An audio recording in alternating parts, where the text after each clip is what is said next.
Hamas और Israel जंग के दौरान कुछ बड़ी डेवलपमेंट्स सामने आई हैं। ऐसी अनप्रेसिडेंटेड न्यूज, ऐसी खबरें कि जिसके बारे में पहले सोचा नहीं जा सकता था।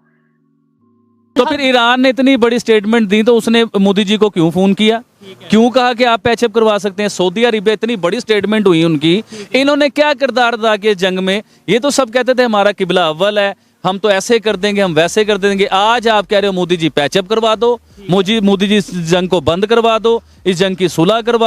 प्रेसिडेंट रईसी ने बात की है इंडिया के प्राइम मिनिस्टर नरेंद्र मोदी साहब से, और इस बातचीत में ईरान की तरफ से इंडिया से हेल्प मांगी गई है, दरखास्त की गई है कि इस क्राइसिस को एस्केलेट होने से रोका जाए और इंडिया अपनी तमाम कैपेबिलिटीज इस्तेमाल करे। और मोदी जी हमेशा जो है पीस की बात करेंगे, और वो इस जंग का अगर पैचअप का सेरा उनके सर पे सजाया जाएगा ना, तो मुझे उम्मीद है कि वो पूरा भरपूर इस पे एक नंबर किरदार अदा करेंगे। टेलीफोनिक कन्वर्सेशन हुई है प्राइम मिनिस्टर नरेंद्र मोदी और प्रेसिडेंट इब्राहिम रईसी के बीच। और इंडिया का रोल बहुत बड़ा है उसके बीच में। मुस्लिम उम्मा के जितने भी मुमालिक हैं, इनका इतना बड़ा रोल नहीं होगा जो रोल इंडिया का होगा। देखिए, आज पाकिस्तान कहता है इस जंग को बंद कर दीजिए, इस जंग को खत्म कर दीजिए। पाकिस्तान की सुनेगा कौन, मुझे ये बताएं। सुनना पसंद कोई नहीं करेगा। वो कहेंगे भाई पहले अपने मामला देख लो, अपने मुल्क में जो आपके अपने फौजी शहीद हो रहे हैं, मर रहे हैं, उसे सही करने के बारे में सोचो। आप दुनिया की बातें कर गए वो 52 मुल्क मुसलमानों के। सर समझिए मेरी बात को, आज कहाँ है वो 52 मुल्क? कहाँ गया सऊदी अरेबिया, कहाँ गया पाकिस्तान, कहाँ गए और सारे ममालिक मुसलमानों के? आज ईरान फोन करता है इंडिया के प्राइम मिनिस्टर नरेंद्र मोदी साहब को, और उन्हें कहता है कि इस जंग का अगर पैचअप और खात्मा कोई करवा सकता है तो मोदी जी आप हैं, तो आप इस जंग का फैसला करवा सकते हैं। अब मुझे बताइए, आपका ओआईसी कहाँ गया? ये 52 मुल्क मुसलमानों के कहाँ गए? नहीं नहीं जी, दुनिया के तमाम इस्लामिक कंट्री इकट्ठे हो जाएंगे। अब जंग स्टार्ट हुई है, अब हम फतह ही करेंगे, ये करेंगे। अब ईरान को भी सीज फायर याद आ रहा है। अब दुनिया के दूसरे इस्लामिक कंट्री भी यही कह रहे हैं जंग बंदी होनी चाहिए। लेकिन पाकिस्तान में आज भी रैलियां निकल रही हैं, आज भी जो सा वो कहा जा रहा है हम जिहाद पे जाएंगे और ये चीजें, मतलब हम। देखिए, इसके ऊपर मैं आपको बताना चाहता हूँ, सबसे पहले हमें पाकिस्तानियों को अपने पाकिस्तान को देखना है। देखिए, आज भी हमारे कुछ फौजी शहीद हुए, पिछले दिनों में भी शहीद हो रहे हैं बलूचिस्तान में। जी हाँ, अभी हमें चाहिए कि अफगानिस्तान के साथ अपने मामलात को सीधा करना, या और किसी कंट्री के साथ हमारे मामलात खराब हो रहे हैं उसे सीधा करना। हम कहते हैं जी हम जहाद करेंगे, हम ये करेंगे, हम वो करेंगे। देखिए ईरान, आज ईरान मोदी जी को कह रहा है आप जहाद की बातें कर रहे हो, आप कह रहे हो कि हम ये कर देंगे, हम। आज भी सर बहुत बड़े जलसे जुलूस हो रहे थे, कल भी हुए हैं, परसों भी, जुम्मे वाले दिन भी होते हैं। तो देखिए ईरान क्या बात कर रहा है। ईरान कह रहा है कि इंडिया के जो प्राइम मिनिस्टर मोदी हैं वो चाहें तो इस जंग को खत्म सिर्फ वो ही करवा सकते हैं। सुनिएगा ये है कि उन्होंने ये बोला कि भाई आप अपना जोर पूरा, जितनी भी पावर लगा सकते हैं जंग को रोकने के लिए आप लगाएं। उन्होंने रिक्वेस्ट की है। शोएब भाई, पिछली कुछ वीडियो मेरी निकाल के देखिए, हम लोगों ने इसके ऊपर एक पूरा शो किया हुआ है। उसके बीच में मैंने ये बात की थी कि मोदी साहब भी इस जंग का पैचअप करवा सकते हैं, इस जंग को खत्म करवा सकते हैं। उसकी रीजन नजर आ रही ना कि देखिए इंडिया का पूरी दुनिया के साथ तल्लुकात बेहतर हैं। मैं एक न्यूज सुन रहा था, उस न्यूज में बताया गया कि जो फोन आया है मोदी जी को, उस फोन में ईरान के जो वजीर आजम या सदर हैं उन्होंने ये बात की है कि मोदी जी आपका मुस्लिम उम्मा के साथ बहुत अच्छे तल्लुकात हैं, तो आप चाहें तो इस जंग को खत्म। मैं सर जो बात करना चाह रहा हूं उसे पकड़िए आप चाहें तो इस जंग को खत्म कर सकते हैं।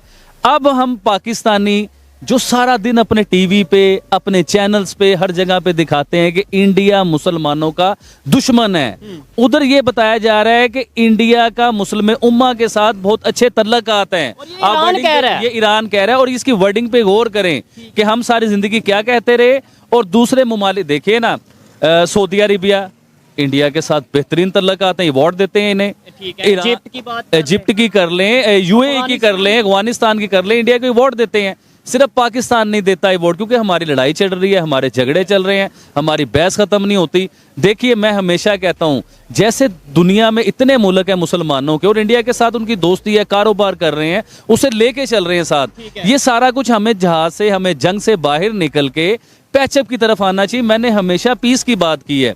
देखिए, जंग जो हमास की स्टार्ट हुई है इसराइल की, इस जंग में जो मेरा पहला इंटरव्यू था वो इंटरव्यू भी पीस के ऊपर था कि देखिए मैंने उसमें ये बात की थी कि इतनी बिल्डिंगें तबाह करवा के, इतनी गाड़ियां तबाह करवा के, इतने बच्चों को मरवा के, इंसानी जानों को जाया करवा के, जो एंड पे आपने पैचअप करना है, जो आज आप करने की कोशिश कर रहे हो। आबिद भाई, इधर इंटरेस्टिंग बात ये, आपको लगता है कि अब इसराइल जो है वो पैचअप की तरफ या जो सीज फायर जंग बंदी की तरफ आएगा? वो तो गजा जो खबर के मुताबिक है, देखने वाले जरूर बताइएगा कि खबर के मुताबिक आधा गजा जो है वो ऑलरेडी अपने कंट्रोल में ले चुके हैं, और वो ये कह रहे हैं कि भाई अब इस दफा हम जो है वो प्रॉपर कंट्रोल में ले। उन्होंने गजा को तकरीबन मेरे ख्याल से 40% या 50% गजा पे कब्जा कर चुके हुए हैं। ये तो हकीकत है, इसमें कोई छुपी ढकी हुई बात नहीं है।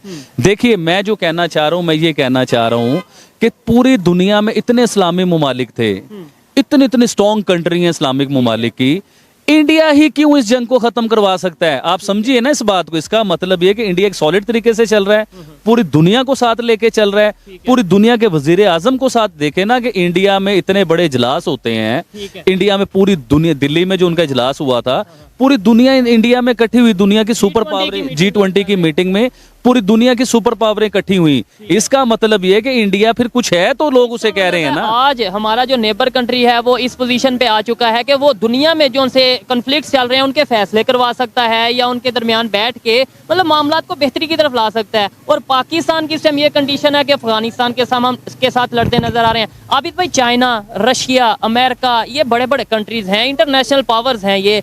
इनको इस टाइम पे जब ये स्टेटमेंट ईरान की तरफ से जाती है कि भाई इंडिया या इंडियन प्राइम मिनिस्टर जो है अपना फुल फोर्स लगाएं, फुल अपनी पावर लगाएं जंग बंदी के लिए, तो आपको नहीं लगता कि ये सब कंट्रीज की वैल्यू कम हो गई? सर, मैं इसके ऊपर एक एग्जांपल देता हूं आपको, उसे गौर से सुनिए। इस टाइम अमेरिका कहे जंग बंदी के लिए तो अमेरिका सुपर पावर है, उसकी भी नहीं मानी जाएगी। ऑस्ट्रेलिया, जितने बड़े बड़े यूरोप के मुमालिक हैं जिन्हें हम कहते हैं कि सुपर पावर के साथ हैं, सुपर पावर लेवल पे, ये सब भी चालें तो जंग बंद नहीं हो सकती। ये मैंने पहले भी इंटरव्यू में कहा हुआ है। बातचीत हुई है इंडिया के प्राइम मिनिस्टर नरेंद्र मोदी साहब और प्रेसिडेंट ऑफ ईरान इब्राहिम रईसी के बीच। उसमें ईरान की तरफ से कहा गया है कि इंडिया अपनी तमाम कैपेबिलिटीज इस्तेमाल करे, इस क्राइसिस को एस्केलेट होने से रोके। और इसके अलावा चाबहार पोर्ट पर भी बात हुई है, और इंडिया और ईरान की टाइज को स्ट्रेंथन करने की भी बात हुई है। और प्राइम मिनिस्टर नरेंद्र मोदी की तरफ से जिस बात पर जोर दिया गया है वो ये है कि ये जो इस वक्त क्राइसिस इतना बड़ा बन चुका है, इसमें ह्यूमैनिटेरियन एड पर जो है वो देखा जाए, और इसी के साथ इसको एस्केलेट होने से प्रिवेंट किया जाए, और साथ ही जो इस वक्त ये सिचुएशन है, इस जंग को आगे बढ़ने से कैसे रोका जाए। जय हिंद दोस्तों, जैसा आपको मालूम है भारत की बढ़ती हुई ताकत का लोहा पूरी दुनिया मानती है। इसी की ताजा मिसाल है कि अभी चल रहे हमास और इजराइल के वार के बीच में ईरान के प्रेसिडेंट रईसी ने मोदी से बात की और उन्होंने हेल्प मांगी है मोदी से कि हमास और इजराइल का वार रुकवाया जाए, जिससे विश्व में शांति स्थापित हो। आपको बता दें कि ईरान ने ना तो यूएसए को याद किया, ना तो रूस को, ना तो चीन को, सिर्फ वो इंडिया को याद किया और इंडिया से विनती किया। यह देख करके पाकिस्तानी मीडिया काफी ज्यादा चीख रहा है। आपको बता दें कि इस समय भारत की बढ़ती हुई पावर को देखते हुए पूरा विश्व भारत की तरफ शांति दूत की तरह देखता है। आपको बता दें कि भारत के प्रधानमंत्री नरेंद्र मोदी अभी तक इतना सही इजराइल और हमास वार में काम किया कि जिसे देख करके पूरा विश्व भारत की सराहना कर रहा है। एक तरफ भारत इजराइल के साथ खड़ा रहा, वहीं दूसरी तरफ भारत ने फलस्तीनियों के लिए एड भी भेजा, जिसे देख करके पूरा वर्ल्ड भारत के डिप्लोमेटिक का पूरा दीवाना हो गया। आपको बता दें कि इसी की ताजा मिसाल है कि ईरान भी सिर्फ इंडिया को याद किया, क्योंकि वह जानता है कि यह युद्ध अगर कोई रुकवा सकता है तो वह इंडिया है। आपको अगर यह वीडियो अच्छा लगा हो तो प्लीज चैनल को सब्सक्राइब करें और ऐसे ही मजेदार वीडियो देखने के लिए हमारे साथ बने रहें।